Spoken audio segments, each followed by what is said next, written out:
I want to talk about sales calls because if you're a service based business owner, there's a good chance that you felt that tightness in your chest because something feels weird or something just feels off when you get on one. I've had a lot of conversations with clients lately who feel the exact same way.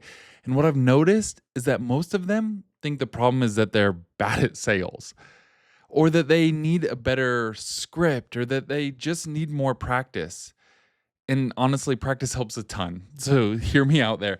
But that's not usually the real issue. The real issue is more about whether you've actually decided who you are, what you're offering, and who it's for. Because when those things aren't settled, every sales call becomes a test instead of a conversation. And it's exhausting. Like you're constantly just trying to figure out what is what and playing in your own mind and having an imposter syndrome situation. I get it. You're not alone.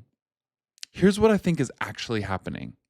Sales feel hard when you're trying to follow someone else's process instead of building one that fits you. When you're using language that you've heard from other people in the industry, when you haven't fully decided what you believe about your work, who it's for, and why it matters. So you end up second guessing yourself the entire time. I get it. Reading the room and adjusting instead of actually leading the conversation. Remember, you need to be the guide in this process. You are the expert, whether you feel that way or not. The uncertainty, though, the person on the other end is going to feel it if you have it. So be careful, like come across confident even if you don't feel it. There can be this low level tension that runs through the whole thing when you're not feeling it. You're crossing your fingers under the table hoping that they say yes. And partially because you need the work and you need your business to succeed, but also because somewhere deep down, you're wondering if a yes will finally make you feel like you're doing this right. And then they say yes, and the high lasts for 5 minutes before you repeat the process again on the next call. So there's a lot of weight here. You're already carrying a lot as a business owner, but you're carrying a lot of weight into every single conversation as well. I used to think that I needed a script to fix this issue. So I'd write one. I'd map out exactly what to say, in what order, with the perfect transitions and all the right questions. And then I'd get on the call and immediately feel like a robot, feel disingenuous, feel like something other than myself. Because the second the conversation went somewhere I didn't expect, it didn't follow the script that I perfectly laid out, which pretty much always happened, I'd panic a little bit inside and I would scramble to get back on track. I'd lose the thread that carried me through the whole conversation. And man, it's just so tough when that happens. The whole thing starts to feel like a performance. And I could tell that the person on the other end isn't really feeling it either. That's just the reality. We're human. We want to build real connection. But what happens was there was an invisible wall between us that I was building because of my lack of confidence. I was trying to guide them toward a yes. So instead of opening up, they would stay a little guarded. They'd give shorter answers and probably hesitate more. Like I would just feel it's this reciprocal thing. I feel not good about it, not confident about it. They don't feel confident about me. It just keeps going back and forth. And I would always interpret that hesitation as rejection, which would make me try even harder to steer things back on course, get back on script. It's such a really tough loop when you don't feel good about things. So we're going to talk about that. What actually changed things for me wasn't a better script. It was switching to an outline, as well as so many deeper things that I'm about to get into. But the outline piece, I know it feels small, but it completely shifted how I showed up. Instead of trying to memorize what to say word for word, try to make sure it stays on track, I just wrote down the questions that actually mattered, the ones that would help me understand who this person was, what they care about, where they're at, and whether I could genuinely help them. And then I would let the conversation breathe. Let them do most of the talking while I guide them. Here's what this looks like now for me as a business owner who owns a brand and design slash marketing studio. I start calls like this with a warm intro, nothing fancy, just human, building connection. And then I finally, after we get into like a little bit of who they are, I ask them, tell me one sentence about your business. This really shows me how much clarity they have in their own business while also just being a really easy entry into the rest of the conversation. I start to ask what they're struggling with, how their business is doing, how leads, bookings, what their prices are, what worries them, and what they're doing well. We want to talk about wins as well as the hard things. I want to know about their goals and then what made them reach out. So I really am just kind of guiding them through all these things. These are just structured as questions that I ask. And they help me understand who they are and where they're at currently.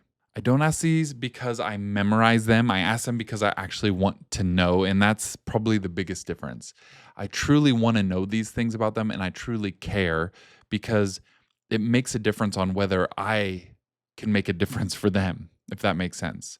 By the end of the conversation, though, I'm not guessing and I can summarize it back to them almost word for word, which is so important because it builds trust, it builds authority, it builds a certainty in them that I was listening and I do care. Because it's not a pitch that I'm trying to give, it's an invitation. So, this is the shift you need to know. Start with an outline instead of a script, but then it's not a pitch, it's an invitation. And that alone is going to change everything for you. Because once I stop trying to sound like someone else, I could actually be present. I could be myself. I could listen. I could adapt. I could skip around if I needed to. And I stopped feeling like I had to perform my way into a yes.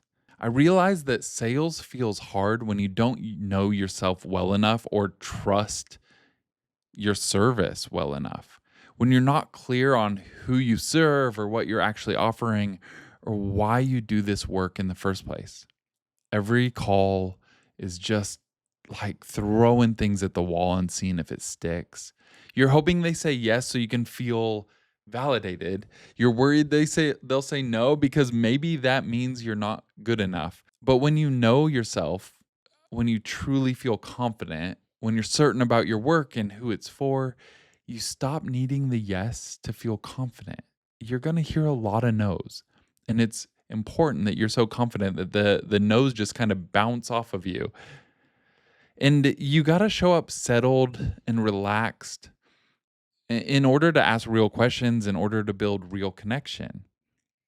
And you give people space to think without forcing them into a decision on the spot. That's what makes selling feel clean. It's honestly not what most people are going to tell you. A lot of people are going to say close on the call. But I'm a big fan of just being real, of being genuine and letting people be human as well, you know? Something I would truly implement and I implemented years ago that I've seen a ton of success with is follow-up calls. So instead of trying to get them to commit on that first call, set up a follow-up call for a few days later where they've had time to think about things. Maybe they've already booked at this point, or maybe they have questions and they want to know. Or the other option is they might be ready to say no, but at least they're going to say no to your face and not ghost you at this point. The whole point is when they come back ready. And it's not just because I convinced them or I twisted their arm. It really is so much more like they've thought about it. They really do want it. So try a follow-up call and see how it goes. It really changed things for me. If you feel uncomfortable selling, and you probably do if you're this far in the video, it's easy to assume that means you're not just a salesperson, that you're too introverted or you're too nice or you're not assertive enough. I've heard it all. I've heard all the excuses. But the reality is, there might be something deeper happening. The real issue is that you haven't fully anchored yourself in what you're offering yet. And that's so important. You're still leaving space for someone else to decide if it's valuable. You're still looking for external validation to feel certain. You're still adjusting your message depending on who you're talking to. And there's little tiny glimpses of those things that make it okay. But overall, it's because you're lacking the confidence. You're not inviting people into what you do. You should be so certain about what you do that you're inviting them, like truly creating an invitation through this guiding on the call and through guiding them through any of your process. That it's like when you're going to a best friend's party and they're like, "Hey, invite someone new, invite a friend," and you're really excited about it. So what do? You invite another friend, and you're really like, "This is gonna be good. This is gonna be the best time." And maybe that's not the best example, but you understand how important it is when you clearly invite someone to something that is gonna be good for them. It's gonna be beneficial. And at that point, it doesn't feel like sales anymore. It truly does feel like you're building a connection, like you're caring for them. These are things that in business we just typically forget about if we're not careful. That like our clients are real people, they really matter, and what you're doing is truly helping them in some way, shape, or form. If you're performing a service, you are helping. Another thing I've noticed is that a lot of people think selling is about saying the right thing at the right time. And it does matter. I'm not saying it doesn't, but you got to actually believe in what you're saying. If you don't, they're going to feel it, like we've talked about, even if you say all the right things, because people can sniff past the inauthentic things anymore, right? Like our world is just full of them. So people want real connection and it's so refreshing. It's such a breath of fresh air so that, if people are on multiple calls with say different service providers trying to choose which one, or these could be in person too, they're going to end up going with the person that seems the most genuine, the most invested into them and the most invested into what they do because they believe in it. Those are just such important pieces that you want to embody as a business owner. Like you need to almost become these things. So I want to leave you with something practical. What I would do is I would write down 5 to 7 questions that truly matter and dig deep into your potential clients' business or life or whatever it may be. It digs deep into showing that you care about them, but also their problems so that you can help solve them. A lot of this is going to take practice. That's just the reality. But continue working on getting clear. Like that is the goal at the end of every call. Did I gain clarity from this? And was I being closer to the version of myself that I want to be in sales? So work on that.